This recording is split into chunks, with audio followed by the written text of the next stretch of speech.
gather around. This is the this is the surgeon login, so each of them has a different profile. When you click on it, you'll then press and hold to restore the factory settings. It's going to set up their ergonomics for the robot. If they have saved energy settings, so when you go to energy controls, if you hit edit presets, edit preset A, and then save energy settings, it's going to ask you if you want to be applied by default at login. If you click that, it will always apply those energy settings when he logs in, okay? Close that. Once they're logged in, they can adjust their ergonomics from over here. So the shell can move up and down. I don't want to mess with the surgeon's profile, or I would. You can tilt it, so get a different angle. This one moves this armrest up and down, and then this one's going to move the foot switch panel in and out, okay? Over here, you've got a power button to turn the system on and off, and an emergency stop button. These are the master controllers. These are what control the instruments. Most surgeons will put their thumb and their middle finger in, and that's how they move them. On the top and bottom of each, you've got this clutch button here. So if I click it, that's going to disengage my master controller from my instruments so they can reposition their hands into a more comfortable position. These clutches are called finger clutches. They also have a master clutch, which is that arrow down there, the like pedal with all the arrows. The next pedal below that is the one with the camera. That's their camera pedal. They press and hold that and move their hands. That's going to control their camera, so it'll move their scope around. The funky little S on the side there, that's the arm swap pedal. So if they're switching between arms 3 and 4, that's the one that they'll kick to switch between them. Over here, you've got your left and right side like activation pedals. They control the left and the right-handed instruments. The blue is going to be the primary function of the instrument, and the yellow is going to be the secondary function of the instrument. For example, with the vessel sealer, the blue is seal, the yellow is cut. For the suction irrigator, the blue is suction, the yellow is irrigate. So it's whatever primary function first, secondary function after that. Coming back here to our main page, so you see they have a spot for each of their instruments, just like on the touchscreen out there. When you install an instrument on any arm, it's going to come up with the name here. If it's an energized instrument, they'll be able to click on it, and it's going to take you straight to this energy menu where they can adjust their own energy settings, monopolar and bipolar. To get back to that home tab, you click the 2 little instrument hands down here. Right here, you've got audio controls. Click on it. It can turn their volume up or their microphone on and off. Their microphone is right here. And then their speakers come through right here by their ears. So they can adjust all of that there.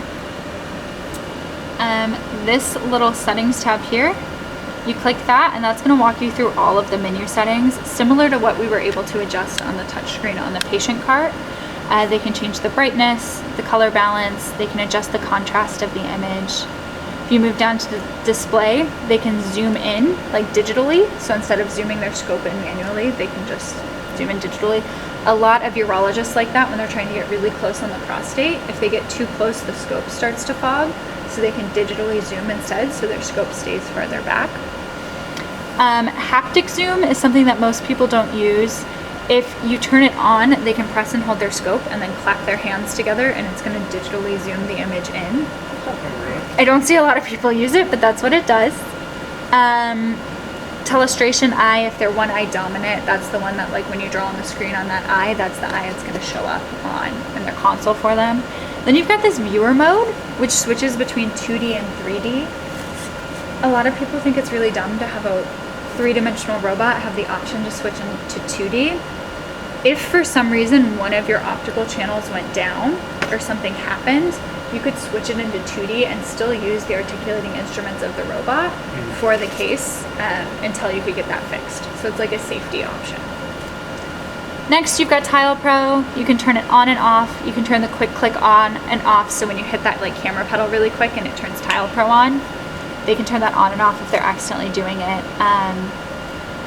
The Tile Pro size slider here is going to make the Tile Pro image on the screen either bigger or smaller. So if they need the ultrasound image to fill more of the screen, if they're trying to see something, they can slide it up and it'll fill more of the screen. Next you have Firefly, so you can turn it on and off. You can turn the finger switch on and off, so when you press and hold that camera pedal and click this clutch really quick, that'll switch it into Firefly. If a surgeon's accidentally doing that a lot during the case, they can always come here and just turn that off, so they can't. It also has that intensity slider that I talked about earlier, as well as a background brightness. So if they want to like dim all of the background image out a little bit, they can slide it down so that it'll get grayer on the screen, so that only the green is really lighting up. And these are only highlighted if it's being used? If it's on. And since our scope's not on, it's not going to let us turn it on right now. Hand controls. So the first thing you see here is scaling. Most people just leave it at the default of fine. That means for every 3 centimeters you move outside of the body, it's going to move 1 inside the body.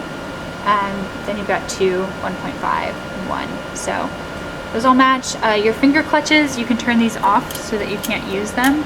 The only people who really do that are surgeons who trained on the original S robot that didn't have finger clutches.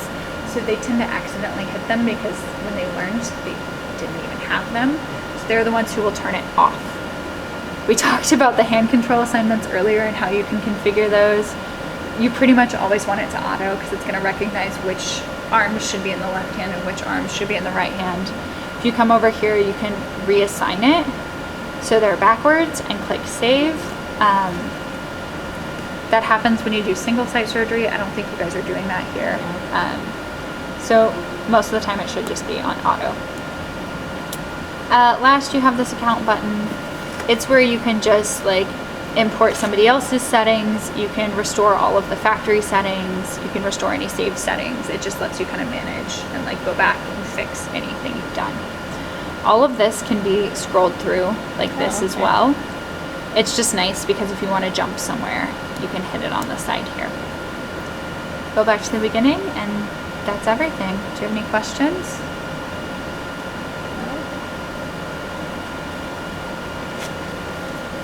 Questions?